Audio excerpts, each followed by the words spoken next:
Hello guys, mumeze mute? Ni umuhungu wanyu Left Hand ugarutse. None uyu munsi nje kubereka mbazaniye update kuri mining ya Ruby Network. Mining ya Ruby ni mining nziza cyane, mining nziza. None uyu munsi update mbazaniye kuri iyi mining nuko KYC ikibazo cya KYC barimo baragerageza kugikemura.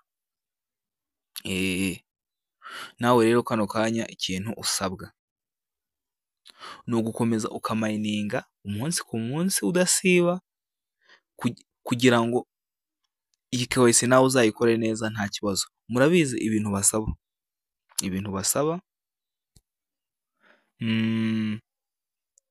kugira ngo ukore KYC, kanze mbibereke kugira ngo murebe nyine ibyo mugomba kuzuza. Ibintu bya mbere basaba urumva ni ukuba umaze iminsi 30 mayininga. Mu minsi 30 uheruka waramayiningaga udasiba, urimo urabyumva neza, kandi ukaba ufite ruby ziri hejuru ya 30. Kanze ntubereke neza utwo tuntu mbabwiye.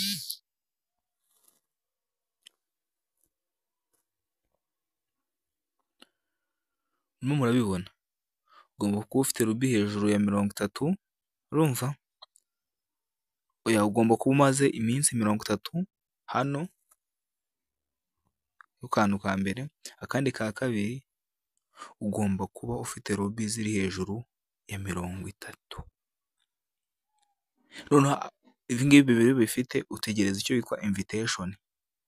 Invitation muri iyi minsi barimo barazohereza,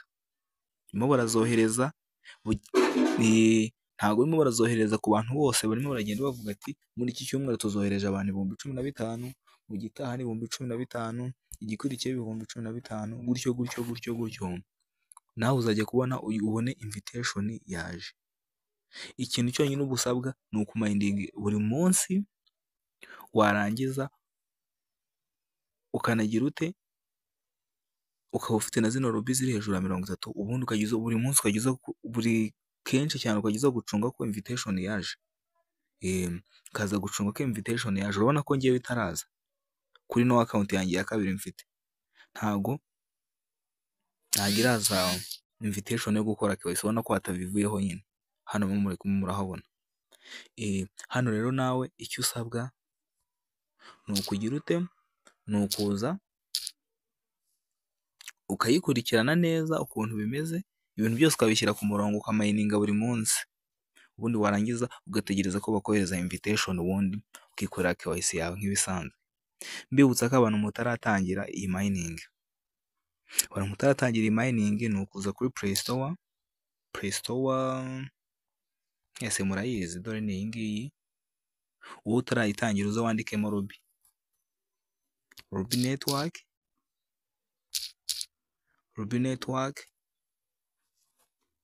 aho kwandikamo Ruby gusa ihitiza. Dore ngiyi ni iya mbere. Numara kuyidownloadinga, ndabikeka abantu benshi bamuzi uburyo bafungura ama account mu mining. Ntabwo biba bitandukanye cyane. Iyo uzi usoma Kongereza ugenda urabyumva ugahita ubibona.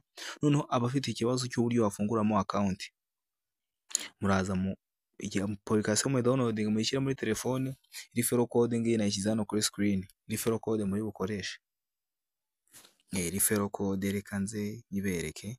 Dore na iyi ngiyi Left Hand, nayo ndayibashyira naho kuri screen, muze kuyikoresha mwinjira. Yego, noneho mutangira muri mining vuba mudasiba.